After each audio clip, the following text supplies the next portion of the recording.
So ఈరోజు మనం ఎటు పోతాను అంటే గోదావరికని పోతాను. ఎందుకు పోతాను అంటే కొత్త ఫోన్ కొనడానికి. ఎందుకంటే నా పాత ఫోన్ 3-4 సంవత్సరాలు అవుతుంది. ఇక్కడ నడుస్తాను, ఎందుకంటే రోజు తిని తిని తిని పంది తీరు అవుతాను కాబట్టి కొంచెం వాకింగ్ చేస్తాను అట్లా.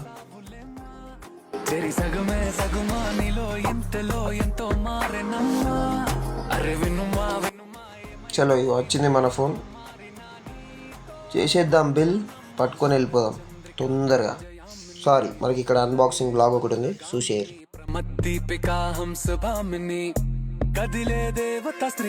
ఫోన్ ఉన్న సంబరంలో కడుపుని మాడవలేం కదా, అందుకే మండి తిని కష్టం. మన కడుపు నిండినాక ప్లేట్ల పరిస్థితి. Okay friends, bye. సబ్స్క్రైబ్ కొట్టు, సారీ ఫాలో కొట్టు, 2 కొట్టాయి.